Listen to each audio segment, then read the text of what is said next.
Yo estaba meditando el día de ayer en el libro de Marcos, pasaje un poquito difícil, complicadito, pero vamos a tratar de sacar alguna enseñanza. Y el pasaje está referido, hermano, a la pregunta que le hace Jesús a sus discípulos más cercanos. Acuérdese que el Señor tenía discipulados de 3, de 12, de 70. En este caso se está refiriendo a su discipulado más cercano y les está haciendo la pregunta más compleja que hay. Y esa pregunta supuestamente se puede responder no solamente por el hecho de tener conocimiento histórico de alguien, sino es una pregunta que se puede responder solamente teniendo la revelación de Dios. El contexto usted lo puede recordar, pero yo voy a leer Marcos 8:27. Dice la palabra del Señor: salió Jesús con sus discípulos a las aldeas de Cesarea de Filipo. Y en el camino preguntó a sus discípulos diciéndoles: ¿quién dicen los hombres que soy yo? Y le respondieron diciendo: unos dijeron Juan el Bautista, otros dijeron Elías, y otros uno de los profetas. Y él preguntó de nuevo: pero vosotros, ¿quién decís que soy yo? Respondiendo Pedro le dijo: tú eres el Cristo. Y él les advirtió severamente que no hablaran de él a nadie. Y comenzó a enseñarles que el Hijo del Hombre debía de padecer muchas cosas y ser rechazado por los ancianos y principales sacerdotes y escribas, y ser muerto y después de 3 días resucitar. Y les decía estas palabras claramente. Pero les llevó aparte, dice, pero Pedro le llevó aparte y comenzó a reprenderle. Mas él, mirando a sus discípulos, reprendió a Pedro y le dijo: quítate de delante de mí, Satanás, porque no tienes en mente las cosas de Dios, sino las de los hombres. Amén. Fíjese que en la Biblia de las Américas, yo no sé qué versión utiliza usted, pero en la Biblia de las Américas, cuando se está refiriendo al versículo 33, y está específicamente el Señor diciéndole a Pedro, aunque usted sabe que le estaba hablando a Pedro, pero evidentemente no era la voz dirigida a él, sino a alguien que estaba manipulando a Pedro. Y dice ahí: quítate delante de mí, Satanás. Pero me llamó la atención que en la versión de las Américas dice: ponte detrás de mí.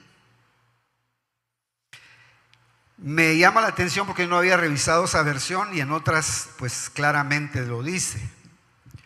Como que le está diciendo: quítate detrás de la persona a la que estás influyendo y ponte detrás de mí. Esa es la idea que quizá el texto nos podría dejar. Es un texto, hermano, un poquito complicado, porque ahí entramos, hermano, a la parte de hasta dónde somos libres verdaderamente y podemos nosotros verdaderamente ser responsables de nuestros hechos, o hasta dónde creemos que somos libres y podemos ser influenciados por el adversario. Por eso es un pasaje un poquito difícil de trasladarlo y yo solo quisiera dejarle algunas ideas, entendiendo que hay bastante pueblo de Dios que está dividido en cuanto al conocimiento de las cosas espirituales. Acuérdese usted que hay movimientos que no creen que las entidades espirituales pueden estar vigentes el día de hoy. Hay otros que exageran también, hacen un estereotipo del mundo espiritual y desfiguran totalmente lo que el Señor nos quiso dejar y nos enseñó, no a través solamente de la doctrina que Él dejó, sino a través de los hechos que Él realizó. Acuérdese usted que el ministerio del Señor fue dividido en evangelización, en liberación, en sanidad y en visitación. Esas serían las 4 patitas de la mesa, las 4 patas del servicio. Si nosotros queremos, digamos, que la iglesia sea una iglesia balanceada y equilibrada, deberíamos de tener el cuidado de no tener en poco la tarea evangelística, que es de alguna manera, hermano, adquirir poder para sacar de las tinieblas al que todavía no le ha resplandecido la luz de Jesucristo. La liberación, porque si usted analiza el ministerio del Señor, estuvo rodeado de esas señales. Aún más, el Señor dijo, si por el dedo de Jehová yo echo fuera a los demonios, es porque el reino de Dios ha llegado a vosotros. Quiere decir que cuando la iglesia también tiene dominio sobre entidades de estas categorías, lo que está mostrando es que verdaderamente el Señor gobierna en esta iglesia, o en una iglesia, o en una familia, o en una persona. Por el otro lado, también Cristo se tomó, digamos, el cuidado, hermano, de ir a supervisar los hogares internamente. Es decir, cuando Él fue a visitar, estaba, si nosotros lo analizamos, hermano, internándose o internalizando en la intimidad de los hogares. El único que realmente puede intimar dentro de nuestros hogares es el Señor. Usted no está obligado, hermano, a abrirle la puerta a cualquiera. Si alguien le va a tocar la puerta de su casa y si es algún desconocido, evidentemente usted nunca le va a abrir la puerta. Pero acuérdese, en Apocalipsis hay una iglesia que le van a tocar la puerta. La iglesia de la Odisea, la iglesia que no era ni caliente ni fría, sino era prospecto para ser vomitivo. Esa iglesia, hermano, el Señor le tocó la puerta para sentarse y cenar con ella. Acuérdense, ¿qué hemos hecho nosotros hoy? Abrir nuestro corazón y decirle, Señor, queremos tener más intimidad contigo. Si usted analiza y quiere sacar una lección de lo que es, hermano, la mesa del Señor, es decirle, Señor, yo quiero seguir teniendo experiencias íntimas contigo.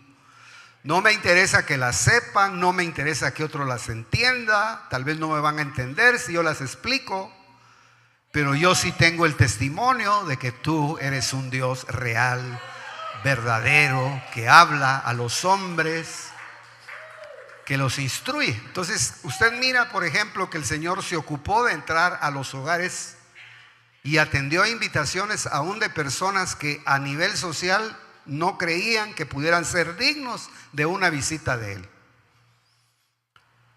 No vamos a hablar de eso, pero el ejemplo es Zaqueo. Y sabe que cuando el Señor llegó a la casa de Zaqueo, llegó con el propósito, hermano, de arreglar los problemas financieros que él tenía. Entonces, usted mira claramente, hermano, y lo otro es que se ocupó, hermano, de sanar los cuerpos, de los azotes del cuerpo, de sanar, de traerle reposo a las personas que estaban afligidas por su cuerpo, que es lo más frágil.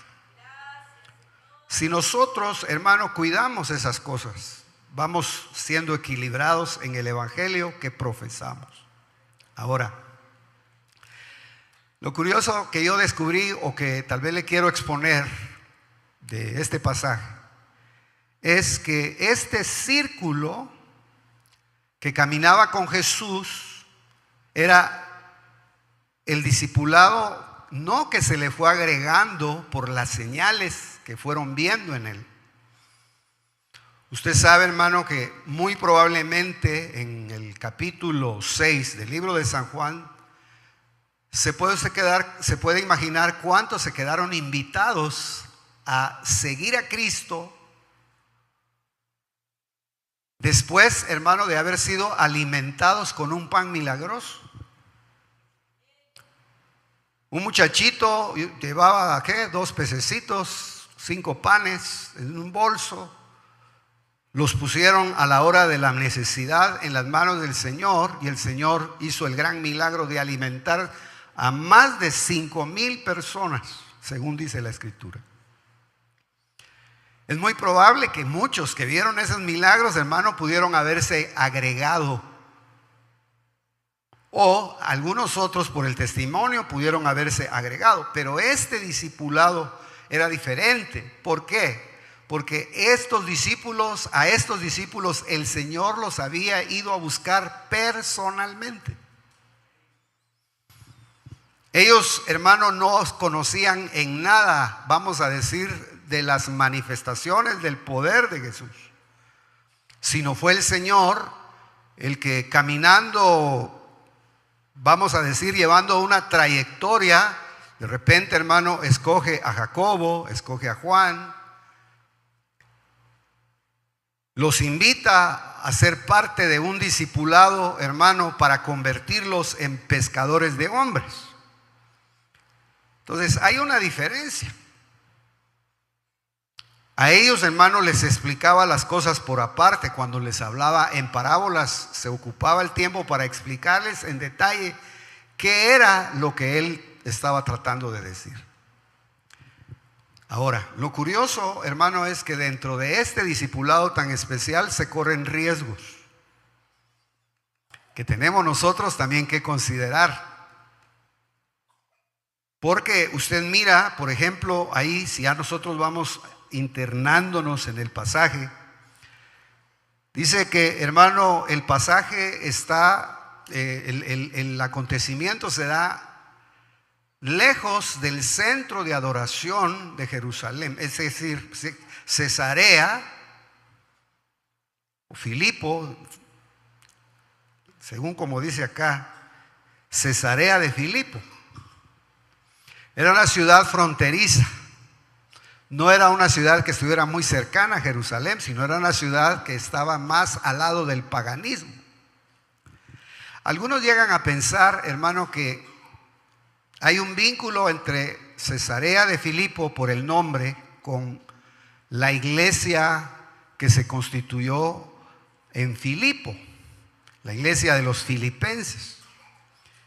Recuerdo hace mucho tiempo, hermano, en un comentario leía que Pablo fundó la iglesia de Filipo y que esa iglesia o esa ciudad de Filipo fue fundada por el hijo de Alejandro el Grande.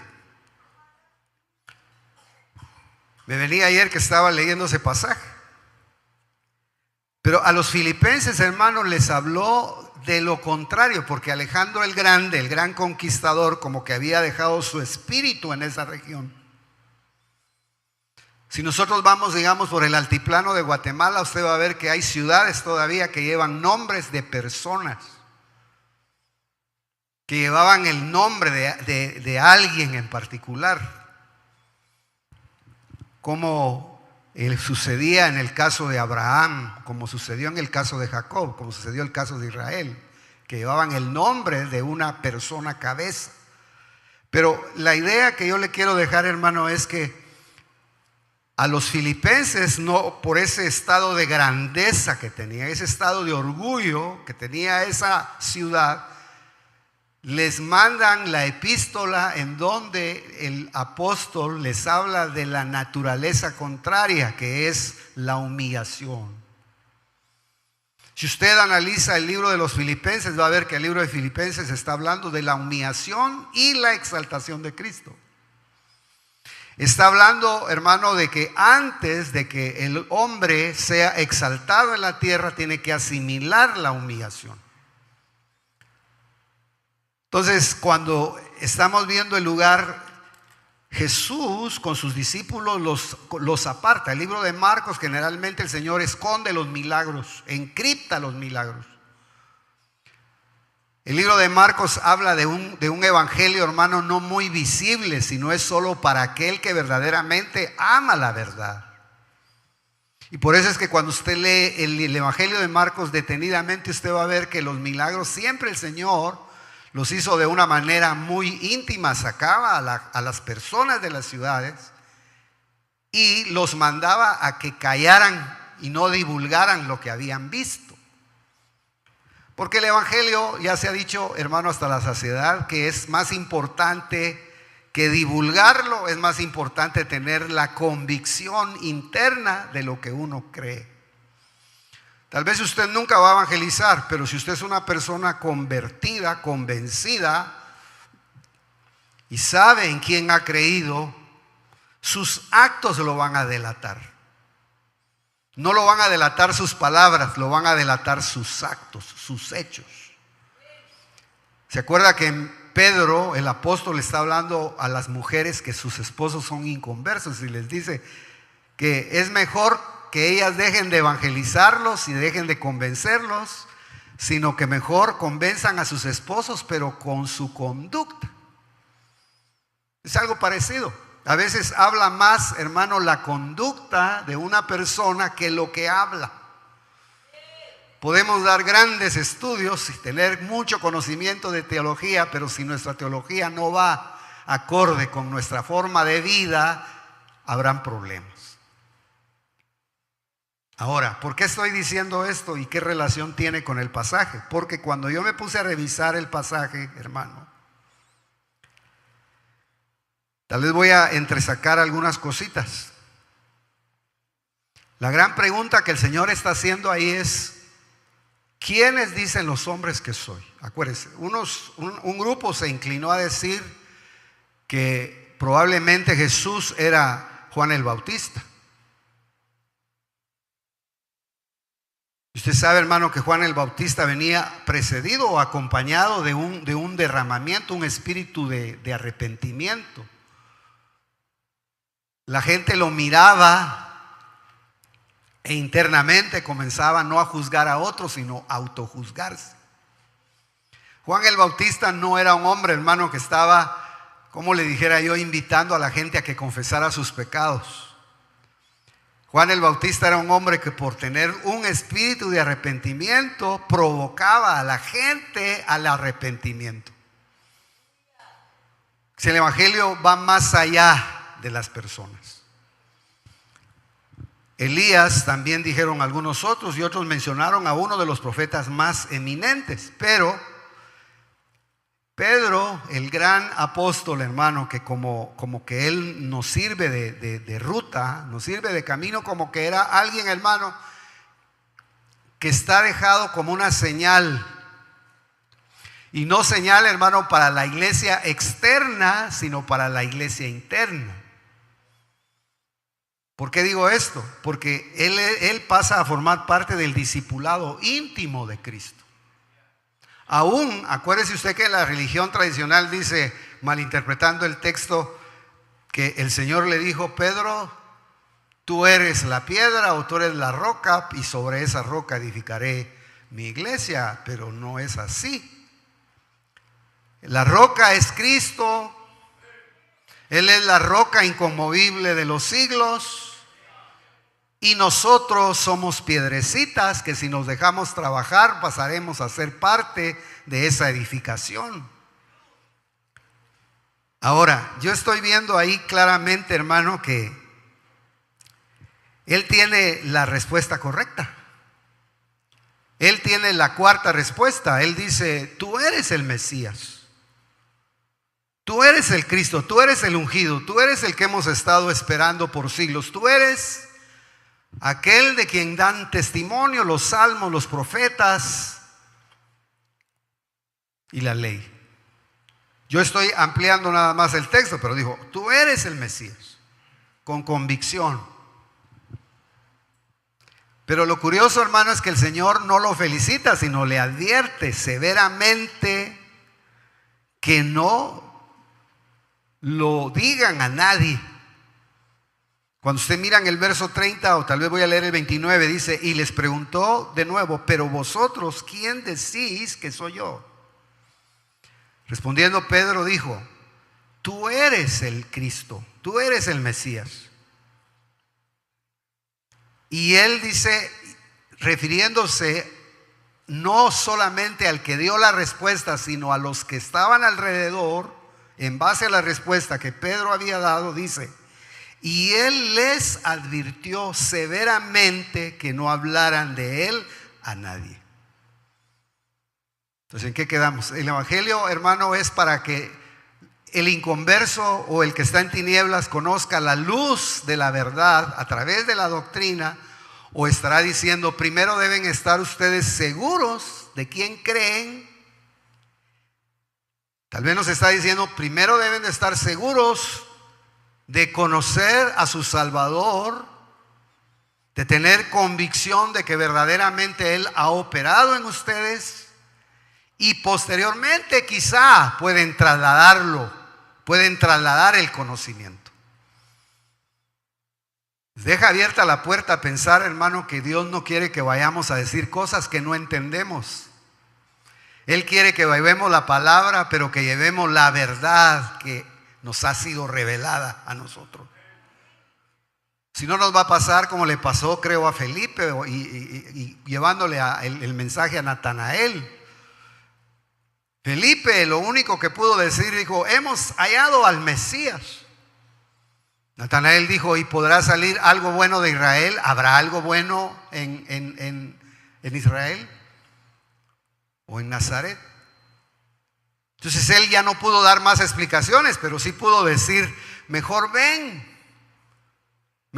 conmigo y ven a ver, o ven y ve, dice la palabra. Tal vez nosotros, hermanos, no podemos dar las explicaciones teológicas de algo, pero si tenemos la convicción y la seguridad de quién es Jesucristo para nosotros, nosotros trasladaremos a esa persona y tendremos la posibilidad de ponerla delante de aquel que puede convencer a cualquier persona por el poder de su palabra. Yo le puedo a usted garantizar que aquí estamos sentados muchos que no creíamos en nada. Pero un día el Señor se apareció a nuestra vida e hizo el milagro de posarse con su poder sobre nosotros y nos convenció y nos reveló quién era Jesucristo, quién es Jesucristo, quién sigue siendo Jesucristo para nosotros. Él es el camino, la verdad y la vida. Nadie llega al Padre si no es por medio de Él. Entonces la idea es bien clara. Como que el evangelio primero tiene que ser un mensaje que nos convenza a nosotros. De nada nos sirve convencer a muchos y nosotros después decepcionarnos. Fíjese que hace muchísimos años, hermano, íbamos a dar nosotros en el discipulado estudios a las casas.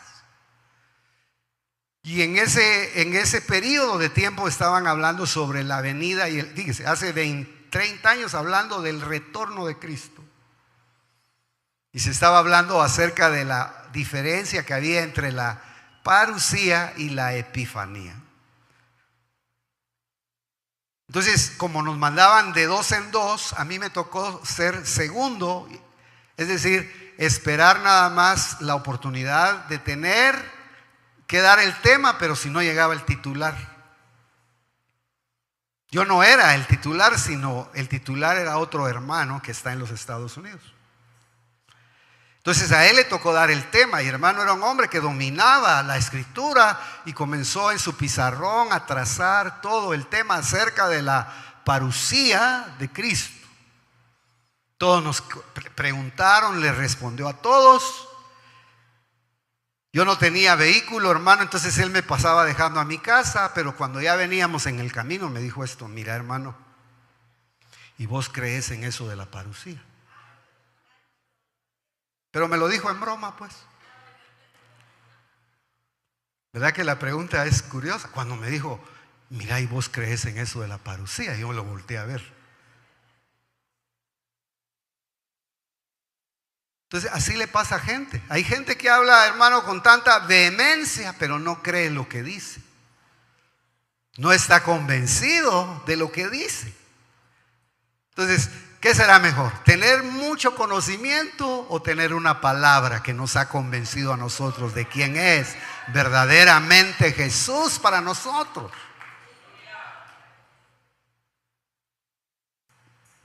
Yo estaba buscando, hermano, a raíz de lo que se enseñaba el día viernes, me quedé un poquito inquieto, porque tal vez había que explicar algunas cosas. Pero fíjese, hermano, que en los últimos tiempos, ¿cómo irá a ser de contaminante los ambientes, las doctrinas? Que en 1 Timoteo 4, 1 y 2 dice esto: pero el Espíritu dice claramente, no deja dudas, el Espíritu con mayúscula, el Espíritu Santo, dice claramente que en los últimos tiempos algunos apostatarán de la fe. ¿Pero cómo? ¿Cómo apostatarán? Prestando atención a espíritus engañadores. Oiga, y a doctrinas de demonios, mediante la hipocresía de mentirosos que tienen cauterizada la conciencia. Bueno, entonces, hay doctrinas, hermano, que parecerían doctrinas muy sanas, pero tienen influencias diabólicas. ¿Cómo lo va usted a discernir? Eso sí es su problema. Se discierne, hermano, conociendo la Escritura y teniendo espíritu de vida. Si nosotros no nos ocupamos de buscar la palabra y la verdad, corremos el riesgo de ser engañados. Y como nosotros, hermano, no nos estamos preparando para un reino temporal, sino nos estamos preparando para un reino eterno. Ayer precisamente, hermano, nos anunciaron que el hermano Eddie Kell se había ido con el Señor. Hace 8 días él estaba sentado allá, mire. Impresionante. Yo mire aquí exactamente estaba sentadito. Hoy yo creo que está en la presencia del Señor. Pero me impresionó mucho, hermano, que fueron a visitar, yo no pude ir, pero fueron a visitar, y la hermana, como le decimos nosotros familiar y cariñosamente, su mamá, la hermana Kelita, le dijo que la semana pasada le pidió un par de zapatos. Y le dijo, ¿qué color los querés? Le dijo, blancos.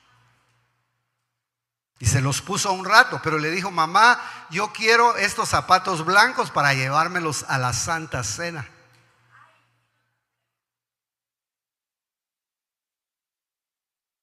¿Qué le parece? Yo sé que no se los pusieron para esta. Se los pusieron para estar con sus zapatos blancos delante de la presencia del Señor.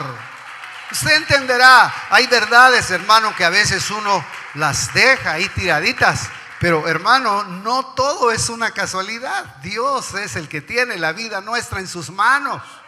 Por eso hoy es el día que hizo Jehová. Nos alegraremos y nos gozaremos en él. Si hoy el Señor habla a nuestro corazón, no lo endurezcamos. Provoquémoslo al arrepentimiento, provoquémoslo a un cambio.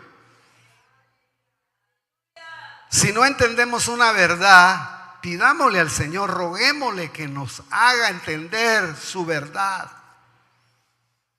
A veces, hermano, la gente es engañada porque todo lo quiere digerido, todo lo quiere explicado. ¿Por qué cree usted, hermano, que el internet tiene tanto éxito? Porque el lenguaje del internet es: no piensen, no razonen, nosotros les vamos a dar todo elaborado, y esto es verdad. Pero a veces es mentira. A veces no sabemos ni quiénes son los que están hablando ahí, ni los conocemos. En cambio aquí, hermano, es una relación personal. El evangelio es una relación personal con Cristo el Señor. De tal manera que a mí me inquieta entonces que el Señor ahí está diciéndole a Pedro, está contestando, pero dice: les advirtió severamente que no hablaran de él a nadie. Pero fíjese que cuando usted estudia el término, es un término parecido a la palabra conjuro, parecido.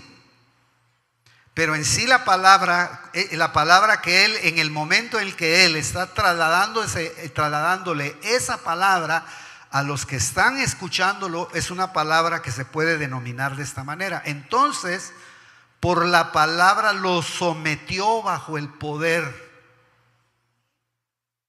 Dice, Pedro, hermano, estaba hablando con tanta convicción que, imagínense, estaba usando un lenguaje que se utiliza para reprender demonios. No sé si usted había analizado el texto. Porque dice que agarró a Jesús por aparte. Cuando el Señor le comenzó a decir: yo soy, fíjese, el hijo de José, el sufriente. Yo soy el Mesías, pero el Mesías tiene dos rostros. El Mesías primero tiene el rostro del hijo de José. El Ben José, el Mesías sufriente.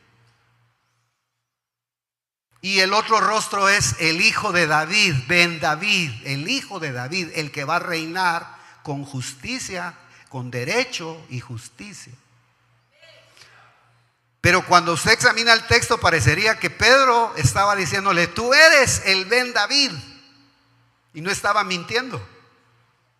Tú eres el Mesías. Por eso es que ellos guardaron, mire qué interesante, ellos guardaban esa esperanza. ¿Se puede usted imaginar cómo están en Venezuela? Si usted ha visto noticias, hay gente que está llorando, está gimiendo. Hay gente que, hermano, cree que no tienen salida de una persona que impuso autoridad ahí. No me voy a meter a eso. Pero usted mira que la gente está llorando y dice: que vengan los aviones. ¿De dónde? Mejor si vienen los aviones de Estados Unidos, que vengan a salvarnos. Pues así estaba Israel. Ellos estaban bajo cautiverio romano. Y no solamente eso, hermano, era una sociedad tan corrupta que ya le había dado paso a poderes satánicos. Ya no era un cautiverio humano, sino era un cautiverio espiritual, que solo los podía venir a liberar el que salió victorioso del poder de la muerte y de la tumba. Por eso nosotros hoy, hermano, aunque usted no brinque y usted no dance y usted no sea expresivo, llévese en su corazón gozo, llévese en su corazón la idea de decir: Señor, yo te alabo y te doy gracias porque me has liberado, me has transformado, me has dado una mente diferente a la mente que tiene el que no conoce a Dios. Entonces usted ve ahí claramente, yo estaba viendo entonces que Pedro contestó correctamente, pero su respuesta estaba fuera de tiempo.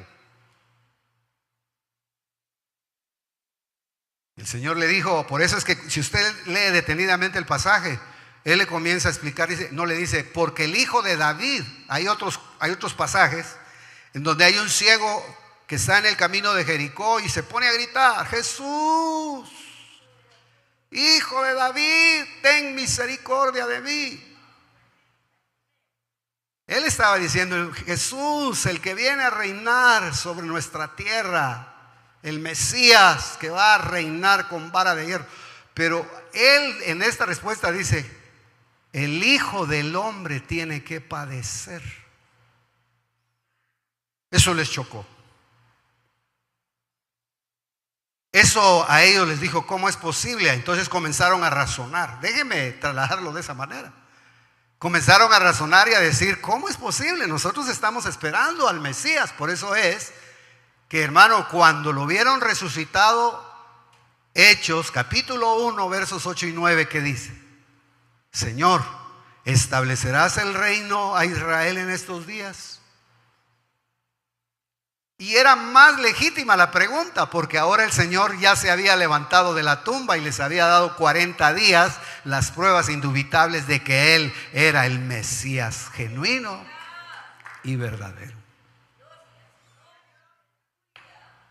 Pero entonces el Señor les dice, no les toca a ustedes saber las sazones y los tiempos que están en la sola potestad del Padre.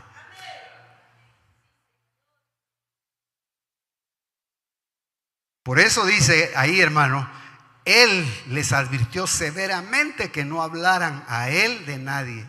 En otras palabras les dijo, ustedes todavía no han entendido bien el plan. Antes de que yo venga a gobernar, a reinar, a ser el Ben David, tengo que ser el Ben José. Tengo que ser el Mesías sufriente por causa de ustedes. Tengo que llevar los padecimientos, las consecuencias del pecado.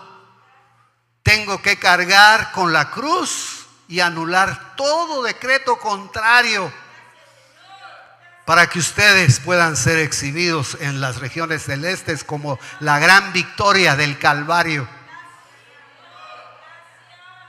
Yo me atrevería a decir, hermano, que nosotros estamos siendo vistos hoy desde los cielos, desde las regiones celestes.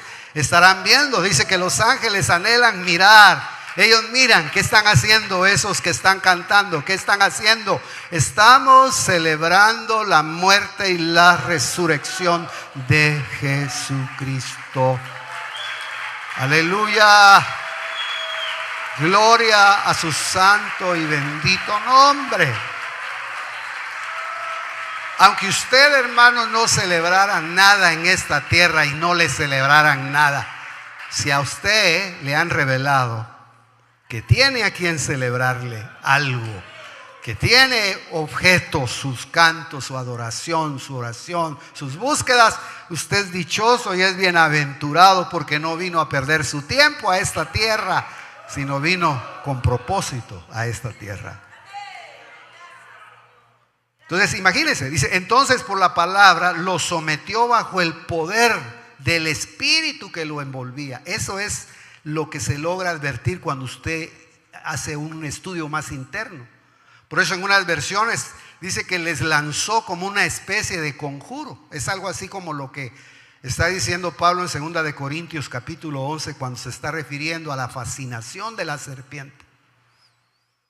Porque dice, porque me temo que como la serpiente fascinó a Eva, vuestros sentidos sean fascinados y sean trastocados para sacarlos de la sencillez y de la devoción a una persona. Entonces todos, hermanos, se voltearon a ver, pero él tomó control del ambiente. Algo se estaba moviendo, hermano. Porque imagínense, Pedro, con el perdón de él, dice que comenzó a reprender a Jesús. Bueno, los que hemos tenido la oportunidad de ver cuando a veces hay una lucha espiritual, ¿cuál es la palabra común que se utiliza? Reprender. La palabra es tomar autoridad, ejercer autoridad. Por el nombre de Jesús, tomar autoridad sobre una entidad que está rebelándose contra el reino de Dios y someterla. Eso es lo que da la idea que Pedro estaba haciendo con el Señor. Por eso lo apartó y le dijo que no te acontesta ir a la cruz. el Señor oyó y dijo: pobre Pedro, no sabe ni por qué espíritu está hablando. Por eso tenemos que tener cuidado, hermano. ¿Quién se pone atrás de nosotros cuando profetizamos? ¿Quién se pone detrás de nosotros cuando predicamos? ¿Será el Espíritu de Dios? Que Dios tenga misericordia de nosotros. Dice bajo el poder del Espíritu que lo envolvía, la imitación lo hace el enemigo con los conjuros. Que no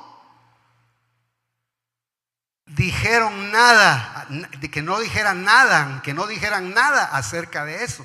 Pero porque el Señor que estaba diciendo, el reino mesiánico tiene tres cosas, y por eso es importante, hermano. El reino de Dios primero se establece según lo que la palabra está estableciendo ahí,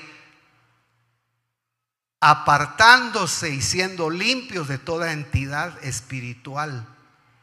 Por eso el mensaje central del evangelio es limpiarnos de toda contaminación. Fíjese, Pablo a veces habla hasta de contaminación de espíritu, contaminaciones en el cuerpo, contaminaciones en el alma. Entonces, ¿qué estaba sucediendo ahí? Estaba sucediendo que había alguien dentro del discipulado que estaba contaminando, o que podía contaminar a todo el discipulado. Estaba tomando él la palabra, pero estaba usando incorrectamente la doctrina. No entendía que el Mesías, antes de venir a reinar, tenía que sufrir. Y esto que nos sirva a nosotros también como enseñanza. El evangelio no es solo gozarnos y divertirnos. En el evangelio hay sufrimiento. ¿Cuántos creen eso? En el evangelio, antes de reinar, hay que sufrir. Las personas, hermano, que reinan, pero reinan sin haber sido procesadas en su alma, ¿sabe qué terminan haciendo? Mal usando la autoridad que se les da. Por eso es interesante aquí, el Señor está reordenando a su discipulado y dice claramente, Jesús anuncia su muerte y su resurrección. Entonces comenzó a enseñarles, dice, que el Hijo del Hombre, Mesías ben José, le puse yo entre paréntesis, debía padecer muchas cosas y ser rechazado por los ancianos, los principales sacerdotes, los escribas, y ser muerto, y después de 3 días resucitar. Entonces, cuidado, nosotros tenemos que, hermanos, saber que el evangelio tiene su proceso. Si usted ha llegado a la vida de Cristo, quizá ahorita hay cosas que no entiende, porque es lógico. No es fácil salir de un sistema, no es fácil salir de malas costumbres, no es fácil salir, hermano, de situaciones que están en contra de la voluntad de Dios. Y cuando comenzamos a ponernos en un orden, comenzamos a sufrir. Nos comienzan a dejar solos, nadie nos habla, nadie nos entiende. Los enemigos a veces son hasta los de la propia casa. Pero si somos perseverantes y permanecemos poniendo por obra la palabra, posteriormente el Señor va a honrar a aquellos que le honran. La Biblia dice, hermano, que Él honra a los que le honran.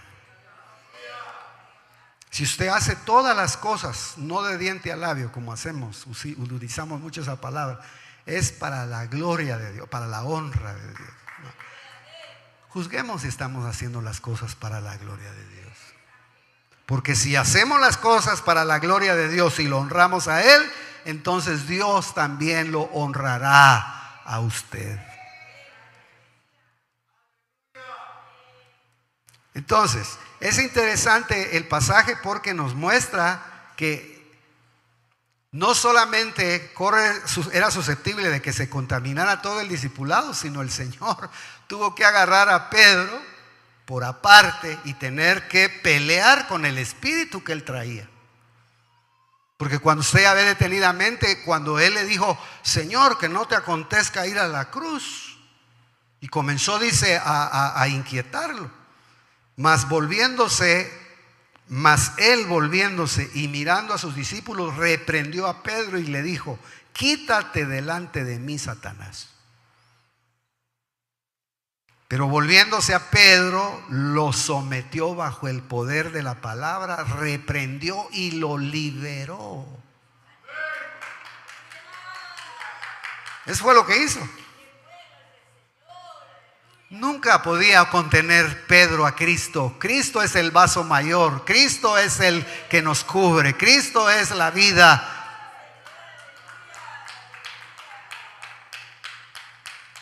Él vino, hermano, y por eso a mí me gustó la versión de las Américas, porque lo que le dijo es, fíjese, hay unos que malinterpretan el texto, porque lo que le está diciendo es: entonces Satanás pasó a ser invitado también a ser parte del discipulado porque lo puso atrás. No.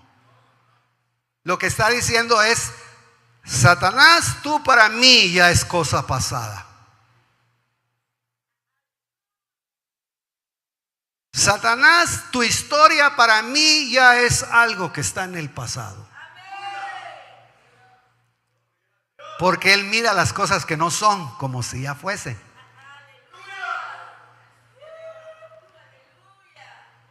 Manda el Señor a otros discípulos, usted lo sabe, de 2 en 2, llegaron 70 y no venían, hermanos, frustrados, venían con evidencias de que llevaban la verdadera autoridad de parte de Dios. Y regresaron danzantes, exultantes, gozosos, llenos de la presencia de Dios, a informar de lo que habían visto. Y el Señor les dijo: no se alegren de que los demonios se les sujetan, no se alegren de que sus bocas son utilizadas para profetizar, no se alegren de eso, más bien alégrense de que sus nombres están escritos en el libro de la vida, porque yo, fíjese, yo ya vi caer a Satanás como un rayo a la tierra. Por eso dijo un hombre de Dios: ¿por qué peleamos con el que ya está vencido? Mejor pelee con usted. Yo traigo una gran lucha conmigo mismo. Yo no estoy peleando con nadie, yo peleo conmigo. Por eso a este razonamiento yo le había puesto la madre de todas las batallas. ¿Cuál es la madre de todas las batallas? La batalla que tenemos nosotros con nosotros mismos. ¿Se acuerda de la frase? David venció a Goliat venciendo a David. Entonces, hermano, tan necesario que es que nosotros analicemos. Pedro prácticamente, hermano, sufrió una especie de liberación. Pero ¿quién sería Pedro que lo andaba el Señor? Mire, lo seguía un espíritu de apostasía. Si usted me permite, hermano, ahí mire como que él le quitaron la influencia y siguió en el discipulado. Y hermano, a los siguientes pasos, por decirlo de esa manera, el Señor le dijo: Pedro, los han pedido para meterlos en la zaranda. Pero aunque yo he orado por todos, más he orado por ti. Porque así la zaranda va a ser menos. Y lo demás usted ya lo sabe. Gracias a Dios, hermano, que el Señor no nos deja aún en nuestras maneras de ser a veces. Porque el amor de Cristo es incondicional. Vosotros no me elegisteis a mí, yo os elegí primero. Él nos eligió a nosotros, hermano, y ese es nuestro sustento. Entonces, cuando el término está diciendo también ahí, hermano, Satanás, ponte atrás de mí, ahí está implícita una enseñanza también. Ahí les está diciendo: cuídense, tengan cuidado de no tener bien cimentada la verdad, porque todos corren el riesgo de creer que me están siguiendo y no tener la verdad. Por eso es que, hermano, se quedaron todos asombrados, y entonces ya el Señor le tiene que decir: miren, hagamos un corte. En el discipulado hoy hagamos un corte, hagamos un balance. Ustedes dicen que me están siguiendo, pero no me están siguiendo. Si de hoy en adelante verdaderamente me quieren seguir, van a tener que comenzar a negarse a sí mismos. Van a tener que comenzar a entender que el que me sigue a mí tiene que morir a su ego para no volverse ególatra o idólatra. Imagínese, hermano, que Cristo el Señor, cuando entró al desierto, su batalla fue una batalla con palabra. Entró, hermano, el maestro de los maestros con Deuteronomio, capítulo 6, entre los huesos. Y entró el maestro de los maestros falsos con el Salmo 91. Y dijo, aquí nos agarramos en donde está la morada de los chacales. Aquí nos agarramos donde está la morada de los erizos. Aquí nos agarramos donde está la morada de las entidades espirituales. Porque dice que no solamente estaba Satanás, sino estaban las fieras del desierto. Y sería interesante que usted leyera Isaías capítulo 34 versos del 1 al 14. Porque ahí aparece un personaje llamado Lilith, demonio femenino, que ataca por las noches y seduce a los hombres. Que Dios tenga misericordia de nosotros. Pero entró Jesús, hermano. Él no llevaba solo la palabra en la boca, él llevaba la ley en el corazón. Los dos sabían palabra.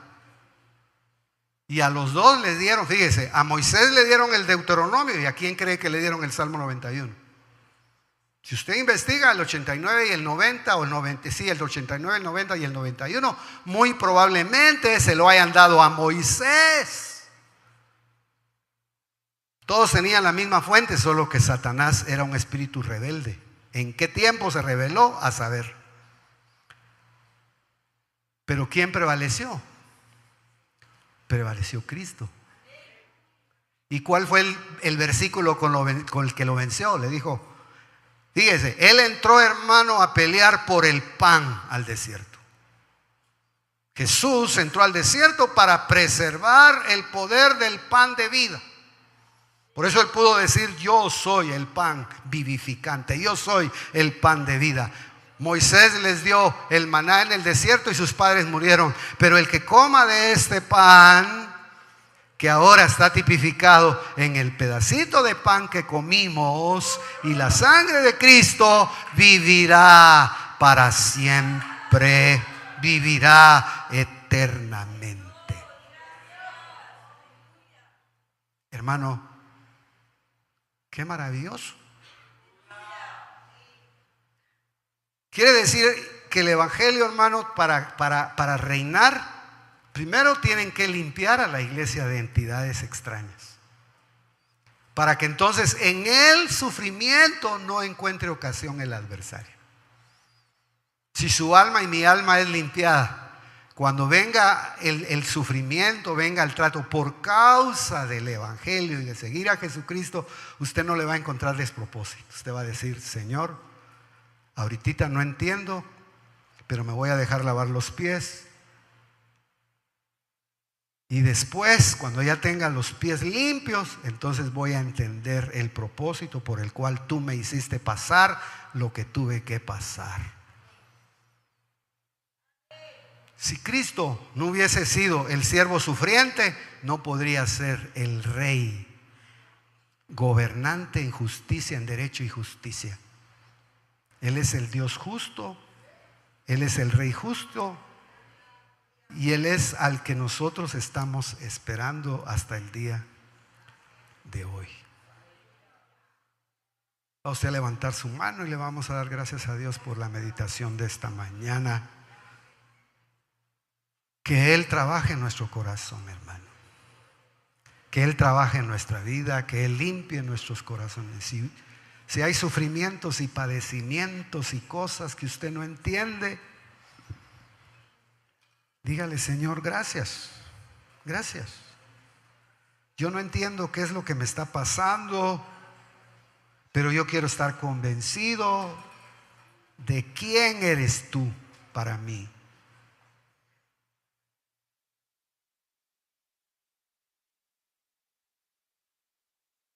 Hay un mundo, hermano. Yo le decía a alguien esta semana que el inconverso a veces cree más en el mundo espiritual que la propia iglesia. La iglesia a veces, hermano, se llena tanto de conocimiento que se vuelve desconfiada, se vuelve analítica. Pero mire lo que se está moviendo en el mundo. Estamos viviendo tiempos, hermano, como aquellos que están descritos en Apocalipsis, hermano, en donde se le da poder a entidades diabólicas para exterminar a la humanidad. Tercera parte de la humanidad, dice, fue a ser exterminada. Estamos viviendo tiempos, hermano, en donde están saliendo espíritus en forma de animales hacia los reyes de la tierra, provocarlos a la guerra. Mire todo lo que está pasando. Pero nosotros seguiremos esperando al Rey de Reyes y Señor de Señores. Seguiremos tratando de hacer un cuerpo para que el Espíritu Santo de Dios vaya regenerando y limpiando nuestras vidas.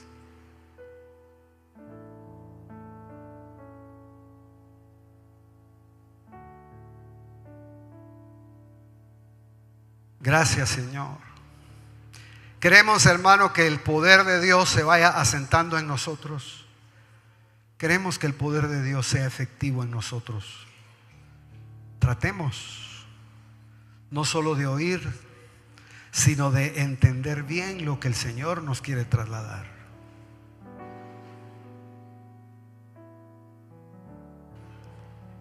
Gracias. Gracias.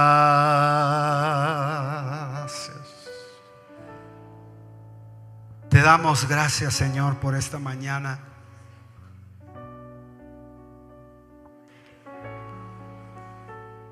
Si el bendito Señor nuestro, que no tenía pecado,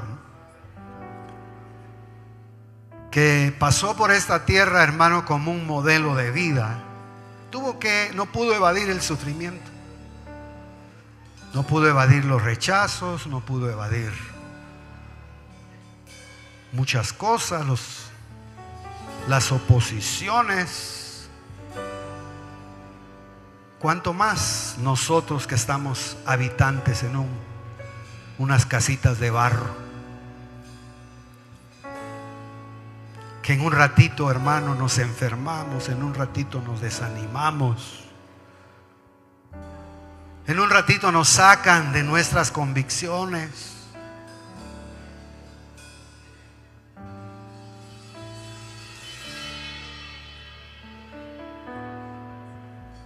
Pero déjeme decirle, Jesucristo es su Señor.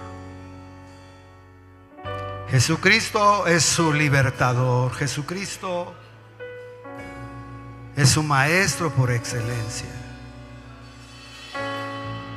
Y Él ha prometido estar con nosotros todos los días de nuestra vida y no dejarnos. Padre Santo, gracias.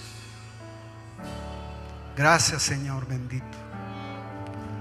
Pon tu mano, Señor, en nuestras vidas en estos días. Pon tu mano en la vida de cada uno de tus hijos que se han encaminado a venir a escuchar alguna palabra de parte tuya.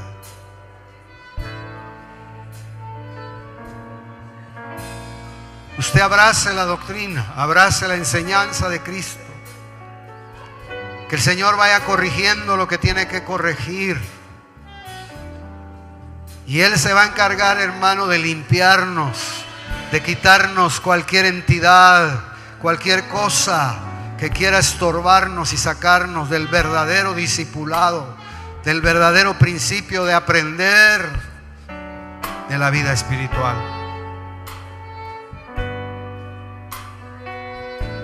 Establecer el reino tiene que ver, hermano, con tener una vida en el ejercicio del poder. Padre, gracias. Yo bendigo a cada uno de nuestros hermanos, que ellos puedan tener paz estos días en sus corazones. Tomamos autoridad en tu nombre, Señor.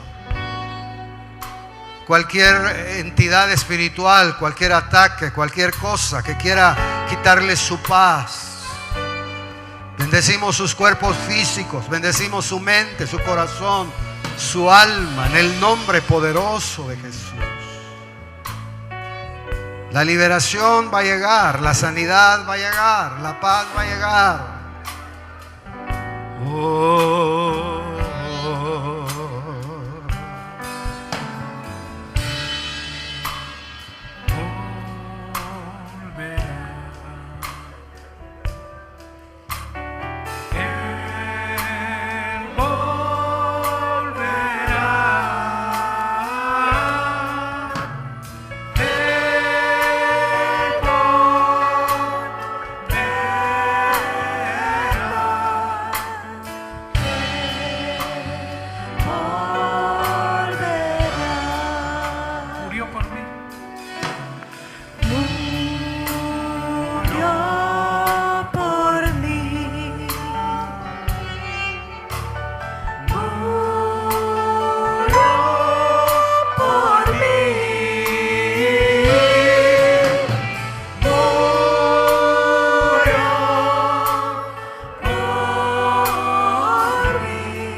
levantará.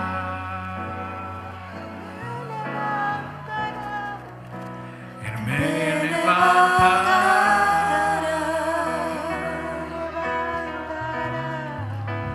Él me levantará.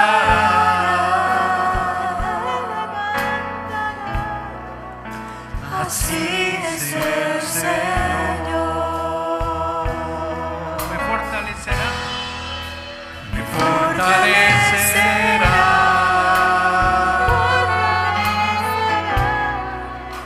Me fortalecerá. Me fortalecerá. Así es el Señor. Me fortalecerá.